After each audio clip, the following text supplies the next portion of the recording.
କାଲି ନିଷ୍ପତ୍ତି ନିଆଯାଇଛି ଯେ କେରଳର ନାଁ ଚେଞ୍ଜ ହେଇ କେରଳମ୍ ହେବ। ସେପରି ଆଗରୁ ଉତ୍ତରାଞ୍ଚଳର ନାଁ ଉତ୍ତରାଖଣ୍ଡ ହେଇଛି ଓ ଓଡ଼ିଶାର ନାଁ ଓଡ଼ିଶା ଥିଲା ଓଡ଼ିଶା ହେଲା। ତ ଏପରି ବହୁତ ଆଗରୁ ଚେଞ୍ଜ ହୋଇଛି ଓ ଏହା କାଲି କେରଳର ନାଁ ଚେଞ୍ଜ ହୋଇ କେରଳମ୍ ହେବ। ଯେପରି ଓଡ଼ିଶାର ଭାଷା ଓଡ଼ିଆ ଅଛି ସେପରି କେରଳର ଭାଷା ମାଲାୟାଲମ ଥିଲା ଓ ତାହା ମାଲାୟାଲମରେ କେରଳକୁ କେରଳମ୍ କୁହାଯାଏ। ସେଥିପାଇଁ ତାଙ୍କ ଭାଷାକୁ ସେମାନେ ବହୁତ ଭଲ ପାଆନ୍ତି।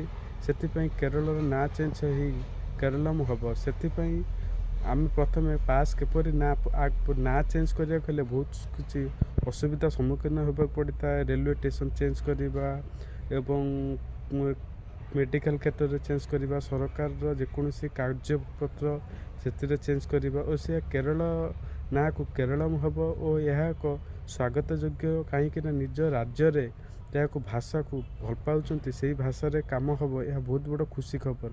ଓ ତାହାକୁ କେରଳ ଭାଷାକୁ କେରଳକୁ କେରଳମ୍ କୁହାଯାଏ ଓ ଏହା ଏକ ସ୍ୱାଗତ। ଓ ଆର୍ଟିକିଲ୍ 3(4)ରେ କୁହାଯାଇଛି ଯଦି କୌଣସି ରାଜ୍ୟ ନାଁ ଚେଞ୍ଜ ହେବ ବା ତାହା ରାଜ୍ୟ ବା ସହର ନାଁ ଚେଞ୍ଜ ହେବ ତାହେଲେ